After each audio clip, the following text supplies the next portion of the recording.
Hi, y'all. Julie here. We're doing something a bit different this episode. Buckle your seatbelts and get ready for What Now?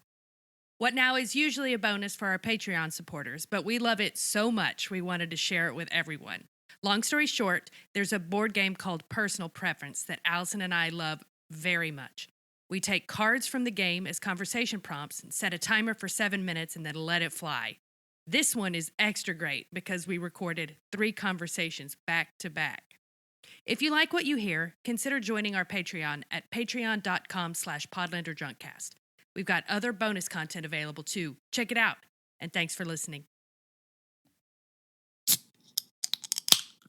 Hi, Julie. How you doing? I'm good. Allison, how are you? I'm fine.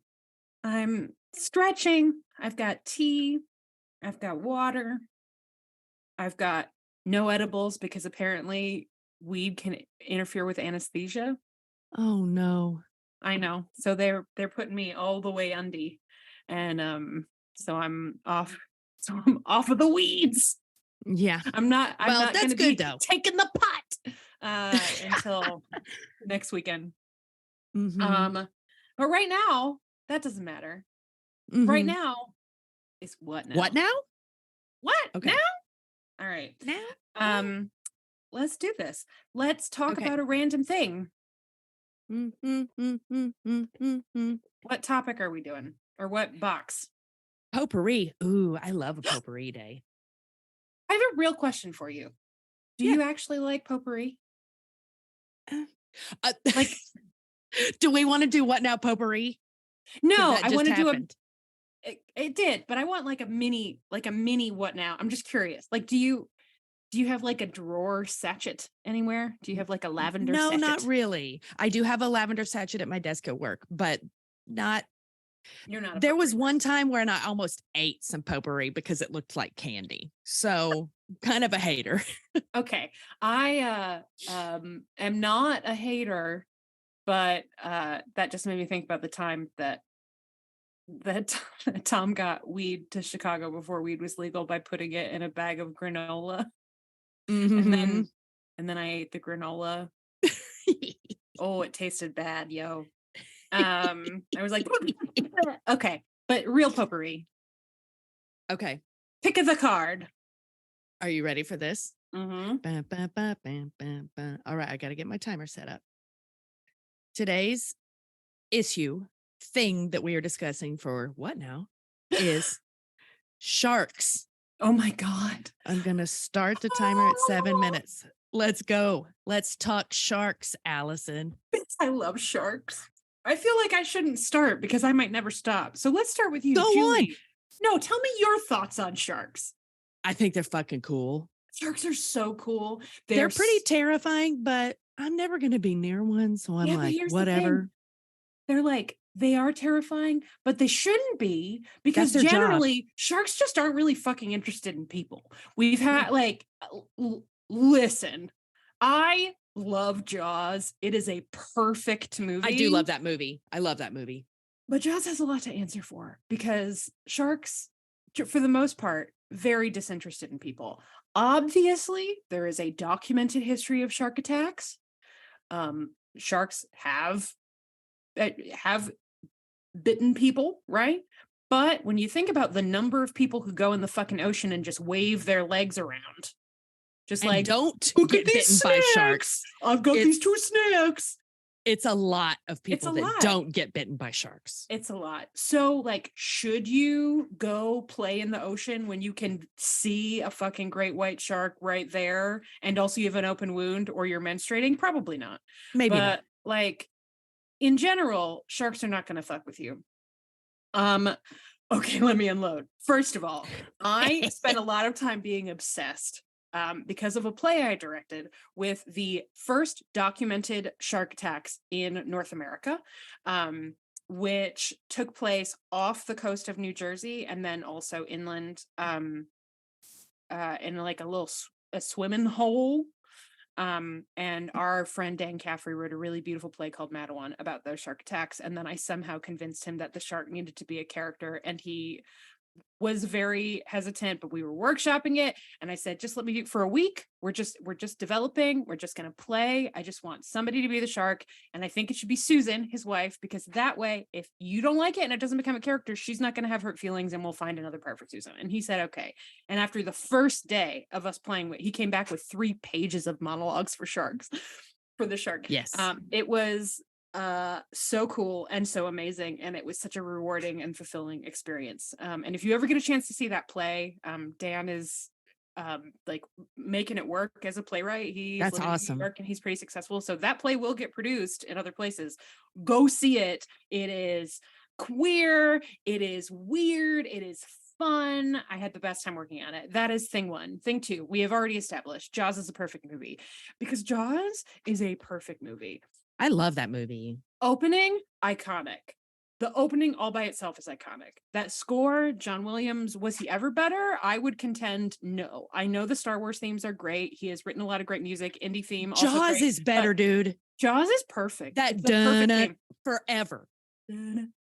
It's right up there with like the Psycho sing, sing, sing, sing, sing in terms of effectiveness. It's like sing, sing, sing, sing, and dunna, dunna, and I know that. JK. Okay. So the thing that I really love about Jaws, though, the opening, iconic, the mayor sucks. There are going to be stories about the mayor from Jaws every time there's like a big thing that we need to take seriously that we're not taking seriously in the name of capitalism. There will always be a "you're the mayor from Jaws" story that comes out, and I will read every one of them. But really, also in that movie, if I may, my favorite thing about it, Robert Shaw. Yeah, Robert, you're about to say my favorite thing. A. That once they're on the woof. boat, at once it's Dreyfuss and Scheider and Shaw on the boat. That is a fucking, like, that's really the movie. That's where the movie, yeah, because then it's like a little tiny play on an ocean. Yes. You know, and like we get the iconic, like, whoa, my eyes are really big because the shark is so huge, and we get like young curmudgeon Dreyfuss, but he's kind of hot, and then like you ladies of Spain, man, that monologue is so good. I was so obsessed with that monologue the first time I saw this movie that I went and did research on that ship, the Indianapolis. That shit is real. That happened. And that's the tiny 0.2% terror of shark right there, right? Like you didn't cause this. It just happened to you. And you just happened to shipwreck in a place where sharks eat. Like that's the bag, baby. Oh yeah. And that bag sucks. One of the 900 million books that I read when I was working on Madawan, which I think maybe was called Deep Blue. I don't remember. I read a whole bunch of them, so apologies. I read 9 million shark books, but one of them had this really incredible description that I think about all the time, which is that when you walk into a forest, like a wild forest, not some nice trees in a nice setting where there are lots of paths and everything is well lit, but like if you walk into a real forest, no one would go into a real forest in bare feet and like a teeny tiny nude, nearly like, nude, right? With like nothing to defend themselves. No one would do that. And the ocean is basically a forest, but it's upside down, right? Like what you're walking into is a forest that goes that way. It's an oral medium. I'm pointing down. And no matter how far you go into it, there are hazards, just like there would be in the forest. And it can also still be incredible and like awe-inspiring and peaceful and relaxing and like all of the things that you get from communing with nature.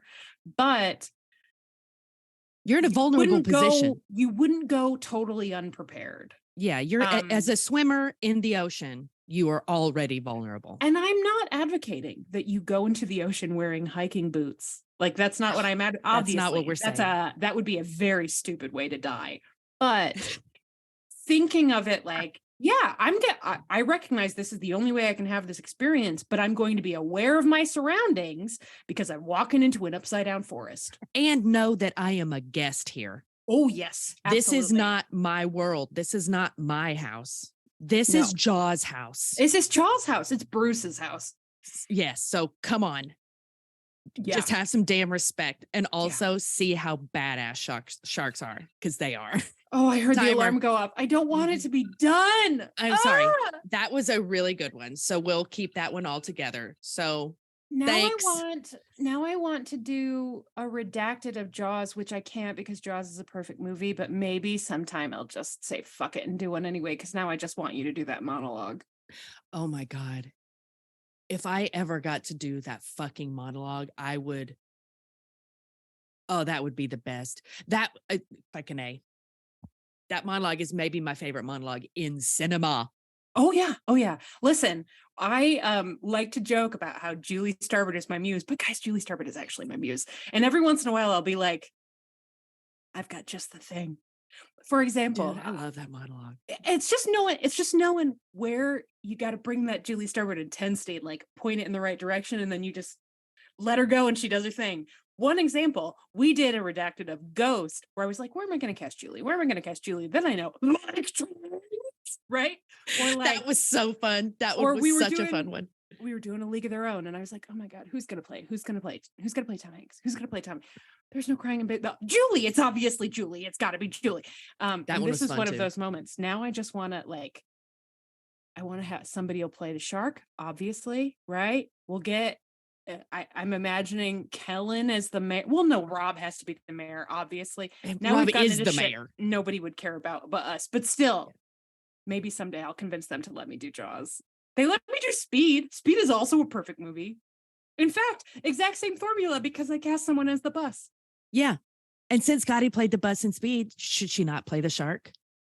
I don't know. Different energy. Different energy. Because the bus was all about like Angel from Valkyrie. In America. Yeah, like right? a Valkyrie. I have defied the laws of gravity. Whereas I think the shark would be like, I'm so hungry. Like he's playing Warhammer. And he's got the munchies. And he's like, let me go find some. Just a little goofy. Just a little goofy. No, no, no, no. Hungry hippos. Anyway. All right. That was a good one. Okay. Let's do another one. But we're gonna separate them out, right? But I do that in post. All right. Or maybe not. Maybe this is like the starter drug and we release all three as a real episode and then people know what they're in for. And they could be like, yes, I do want to support you on Patreon at patreon.com/podlenderdrunkcast. It's fucking smooth. All right. We'll see. It's going to depend how good the second one is. I do like What Now-pa-Looza as an idea. So this could work. So let's see. Sharks, what would be like our holy trinity? Sharks for me, perfumes for you. And then as a third one, it would be like a food, some kind of food. I was about to say bologna. Yeah. Yeah. Okay. Perfumes. No whammies, no whammies, no whammies. Let's see what the second one is. Okay. Point of order. Yes. Once we commit to a What Now-pa-Looza, do we stay with the same theme? It's the same think box. So. I think fate has destined this because I had the temerity to try to do a mini potpourri What Now at the beginning of our What Now. So we're doing a potpourri of What Nows from the potpourri potpourri box. Oh my God. It's stacks on stacks on stacks. It's turtles all the way down. It is turtles all the way. It's apparently beets all the way down is what I heard about your dinner yesterday. Oh my God. It was so good. Anyway. Okay. Oh, holy shit. Let me get my timer ready. This is maybe the hardest. You know, like when somebody says they go hard, this might be personal preference going the hardest. Okay. Are you ready? Here we go. I'm so excited. Our theme for our second What Now in What Now-pa-Looza today is immortality. Oh my God. I'm going to hit start on 7 minutes right now. All right. Immortality. I think Irene Cara said it best when she said fame. I'm gonna live forever. That was the first thing that came to me. That would be terrible. It would be the worst. I'm totally in agreement with you. Anything. I want to die. I mean, for sure. If I've learned anything from What We Do in the Shadows, it's that living that long just makes you a fucking mess. You're a nutcase. Boring. You lose your social skills entirely. You see all the same shit happen over and over and over again. Like, no. I feel I'm gonna try to just think of reasons that I would actually want to live. I wouldn't want to live forever, but like if I could choose when to check out after an extended period, maybe, because I'm always gonna have more books I want to read, Mm-hmm. right? And also more foods I want to eat. Yes. But More places I want to travel. yes, totally. Mm-hmm. Um, more dicks I want to suck. I don't know. Not really. I still think no, I think it's bad. I think every time you look at a story, because obviously fiction is real, when you look at a story about somebody who lives past a normie age in a supernatural way, that's never a positive experience. No. There's never been like, God, I'm really glad I'm 600 years old, the book. The one was in the Sandman series with that guy who makes the bet with him, right? Yeah. And then lives his fucking immortality to the goddamn fullest. I think the And it's key would always be like every time they meet, he's like, no, I'm cool. I'll keep going. Cause he figured out it's a game. He figured out how to game life. yeah, I think the key would be that you had to take it sleazy. You know what I Hell mean? yeah. Yes, you Not had to take it rush. sleazy. And also do everything you can to avoid putting yourself in a situation that these are the three things that if somehow we are offered immortal life, Julie, these would be my three Turning it down. recommendations. Turning it down. Thumbs down all the way from me. Thumbs down. What I'm saying is that my radiator?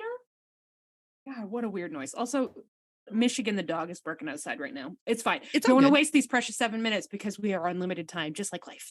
I would say one, you would have to have an out. It couldn't be that the deal Yes. is you live forever and ever and ever and ever. This is not an Irene Cara situation. This is a you live as long as you want to, and then you can be like, deuces, I'm out. That's Mhm. one. You would need to have an out. Two, you would need to take it sleazy, and that realizing in this case, it is literally a marathon and not a sprint. Like, Mhm. savor every meal, plan your vacations long term, live a relatively Mhm. normal life. And when you start to feel itchy or antsy or something, then change it up and go do a thing and take as long as you want doing that thing. Like, also find it. Four things. You would need a very good financial planner. Yes, Like, you would. really, And you're going to really need a good. way to get around IDs through time. Yes, totally. And that's good. It increasingly more difficult to Totally. do. But Yeah. the most important thing would be you would need to make sure that you never wound up in a situation where you were in incredible pain or discomfort and could not take your out. Like, imagine that your out was like a little button that you had to push. You would Mhm. need to make sure that you either had that button with you at all times or you just never went spelunking. You know what I mean? Yes. Yeah, Like, you're not going into a cave maybe no, at a certain point. no situation where you're like, oh God, now I'm stuck. Because that's fairy tale 101. You got to Mhm. think through all of the possible repercussions.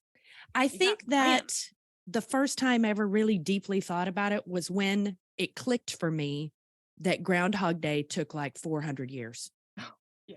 You know what I mean? Like when Mhm. you think about all the things that he mastered, having the same day over and over and over again, you know, it adds up to something like 350 years of Yeah. living that same day. And when that fucking blew my mind up when I was like, I don't know, it wasn't right when it first came out when I was a kid, but it was upon a subsequent viewing. So I was probably like 12 when I thought of it deeply. It's like when I watched Dirty Dancing as an adult and realized it's about abortion. Mind blown. Totally blown. I really love this episode of Legends of Tomorrow that someday I will get you, not the whole show. I know you're never gonna watch the whole show, but I'll get you to watch this episode with me because it is it's called Here We Go Again. And the reason for that is that it opens with a really solid ABBA joke, but it's a time loop episode where the spaceship keeps blowing up, and every time the spaceship blows up, this one character who knows what's going on starts the loop all over again. And at a certain point, she figures out how to communicate to someone else what's happening. And he says, great, next time you blow up, just come up to me and say Groundhog Day. she says, okay. And the next time she walks up to him and she goes, Hedgehog Day. And he goes, what? And then gradually figures it out. And his first advice is to make sure to not skip the fun montage, which is, I guess, what we're talking about, right? Yes. You can't skip. You have to do the stupid things.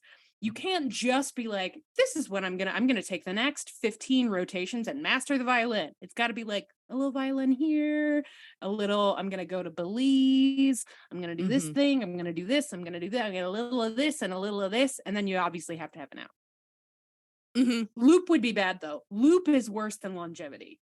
Like if I have to choose the same day over and over and over again versus Can you imagine actively running into Ned Ryerson every morning of your life? Like, it is infuriating. That guy is very annoying, and just knowing every morning you wake up and hear Sonny and Cher that you're going to have to run into that asshole again. Oh, yeah. Lord. I mean, even a really good day, there would still be like, you have the same things in the fridge every day. Or like, imagine shaving your legs every morning, which obviously we would not do because we're not gonna do that. That's a stupid waste of time. But just imagine that, like, imagine you were going to the beach every day, and for whatever reason, you just wanted to make sure that those stems were glistening. Yeah. And then you woke up the next morning and you had to shave your fucking legs again. Every day. Can you imagine? No, I truly cannot. So I think the point that we've arrived at is no, thank you. No, thanks. That's a good one.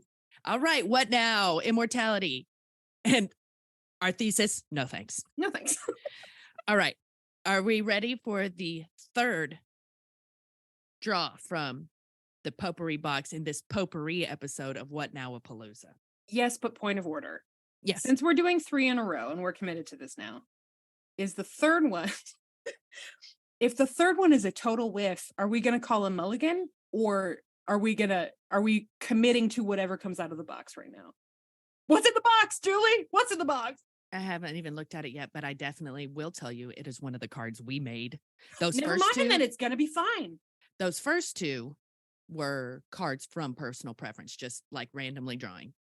This one I reached down and pulled up, and I can feel index card. Then it's a moot point because we're not going to fail us. Okay, here we go. I love this shit. I love random shit. Okay. The third and final What Now theme in this What Now-pa-Looza from the potpourri of What Now box is Dilbert. Timer starting now. Okay, that guy turned out to be a real dick. A real Dilbert. He's a real Dilbert.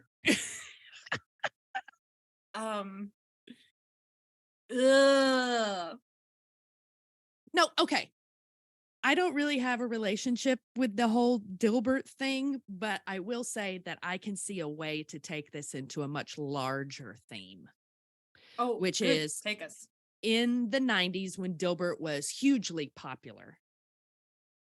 It kind of ushered in this time period of like making jokes about office culture. So you've got like fucking, the one with Jennifer Aniston and the Mike Judge movie, Office Space. Like that kind of time. Case of the Mondays. Yeah. Right. And then that character actor Stephen Root does not want you to use a stapler. Burn down the building. I love that movie. But then that turned into a whole other thing once we got The Office, and then it became like Parks and Rec. So it kind of started this whole, workplace comedies have always been around, right? Yes. But the kind of nihilistic office work idea thing, I think, is a little bit different. Like now, Severance, obviously. Yes. Or, like it kind of grew into that. I think that's one of the connective threads of connective tissue, right? But this would also be like Brazil, like the sort of dystopian corporate nightmare shit of the 70s and 80s. Yes.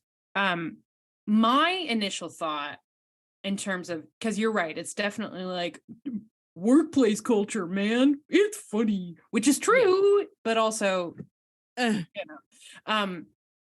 is I haven't read a ton of Dilbert, but It's boring. My impression is that you could just take all of Dilbert and then usher it out the door and instead just read that one Far Side comic that was the Midvale School for the Gifted with the guy pushing on the On the pull door. Yeah. I feel like that really That's classic. That's really just like mwah, perfect. No notes. In fact, if I was to get a tattoo, it might be that kid pushing on that door. You know what, Julie? If you ever I want to fucking get love that a matching strip. fucking tattoo with someone, No, we could commission someone to draw the two of us pushing on a pull door. or when we get our professional headshots finally taken, we can say that's one of the shots. Oh my God, that should be one of the shots. Yeah. That's a great idea. Midvale School for the Gifted, bitch. Mm-hmm. So I guess it do you sucks have that this guy any turned into a dill hole, but who cares? do you have any like newspaper comic strips that you have a lot of fondness for? Yes. Hit me. Well, there's kind of a newer, well, of course, fucking Calvin and Hobbes is the OG Yes. classic. The Far Side, I love. Like, Ooh, have already you mentioned. ever seen the fucking David Diggs and Raphael Casal doing Calvin and Hobbes No. videos? You got to look those up. When some point today, just look up David Diggs, Calvin and Hobbes. Oh, no problem. Obviously, totally unauthorized. You will fucking love it. Anyway, continue. Okay, so yeah, I have a fondness for, especially when I was a kid, like Sunday comic strips and all that stuff. But Peanuts? I never, yeah, oh God, I grew up with this amazing Peanuts collection in a book that had belonged to like my Uncle Pat when he was a kid. That book was the shit. It was so awesome. Peanuts are good. So yeah, I enjoy it, but Dilbert was always just a certain flavor that was not. I sort of filed Dilbert with like Pearls Before Swine a little bit, but Pearls Before Swine can be funnier. Like Maxine from the Kathy for sure. Kathy was always just down there chocolate. to suck. Just sitting at the bottom of the page waiting to suck. Who was it that said that? Oh God, it's so apt. Or like Family Circus. No, I don't give a shit where Billy ran. Turn the page, please. But there is a newer kind of development since the internet that I love very much, which is Garfield without Garfield. It is so funny. Yes. And John is so sad. So like that's kind of messing with the form I like a lot. I think that's what appeals to me about Calvin and Hobbes, aside from the plot, which is great, but the art that he did, the way he formatted his panels and things was just so incredible. Yeah, totally. I think also, if we're going to take anything from the Dilbert conversation, it's that the next time we decide to add personal preference cards, we should just remember that when we're writing down somebody that sucks, that the conversation would probably summed up at, this person sucks. Yeah. But I do like talking about the Sunday comics. Yeah, yeah. I mean, listen, cool. I'm happy to be here with you having this conversation. Did you identify particularly with any of in your Peanuts comic with any of the Peanuts?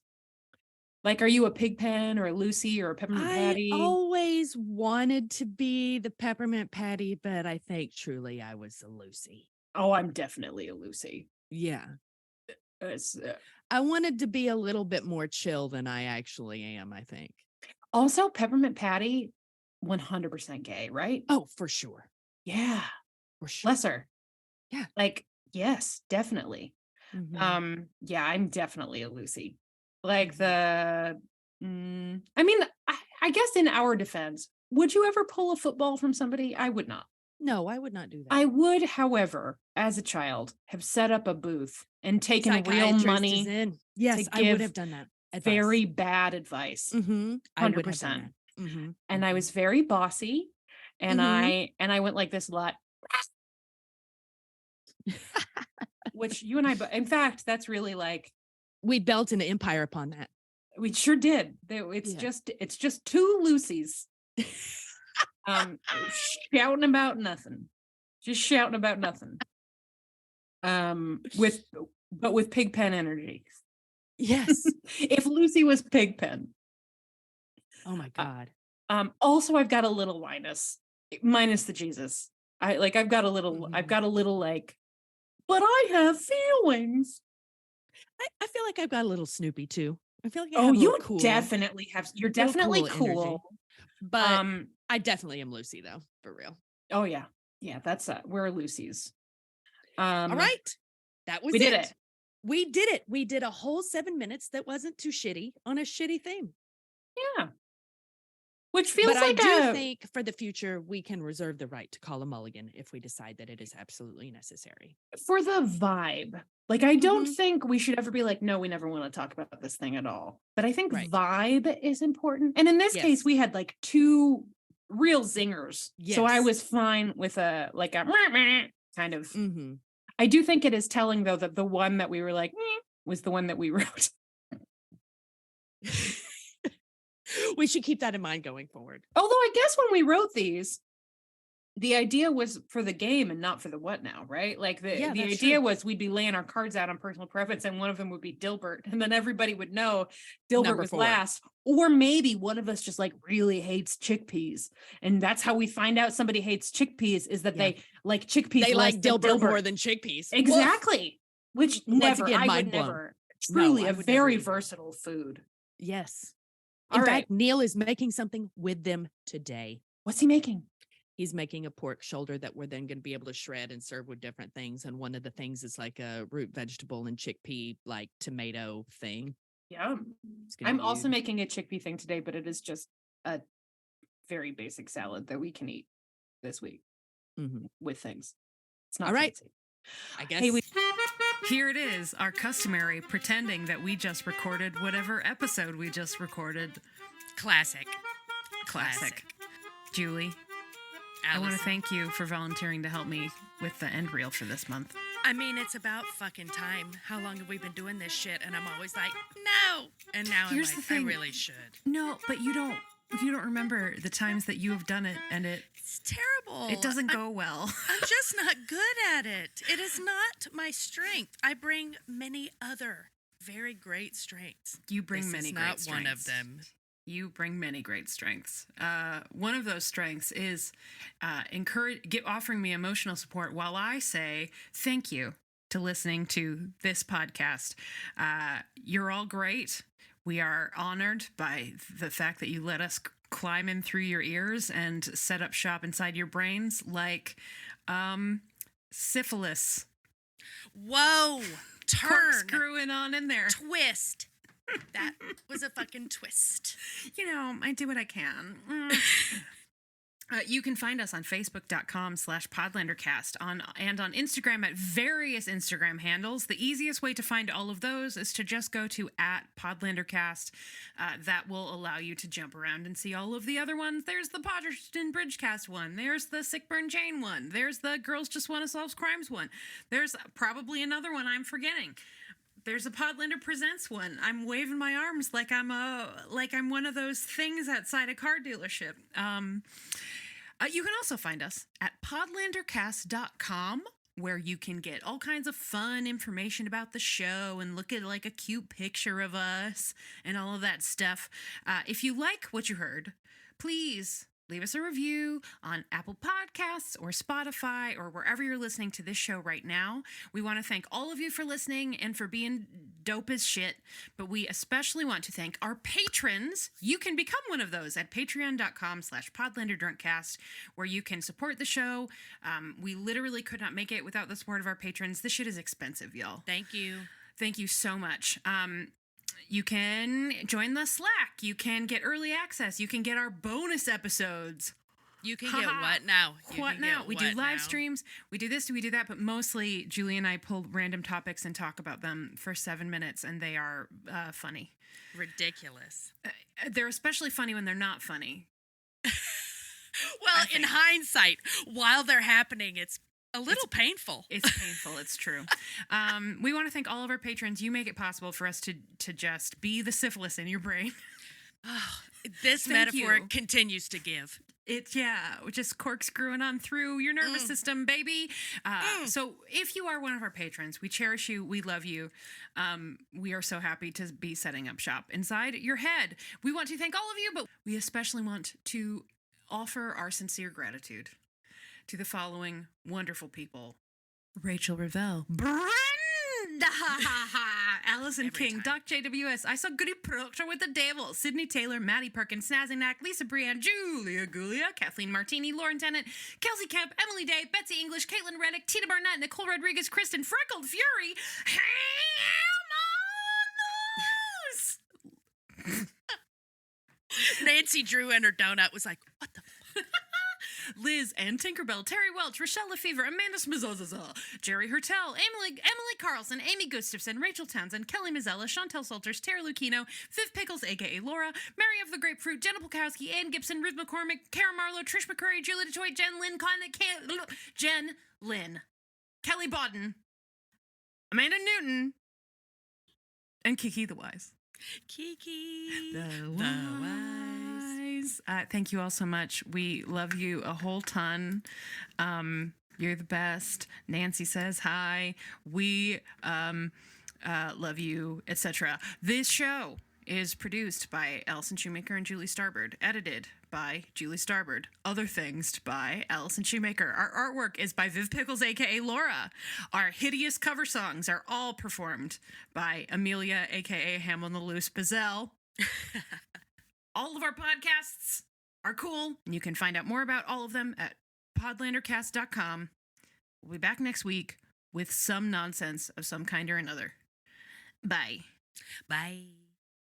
Hi, folks.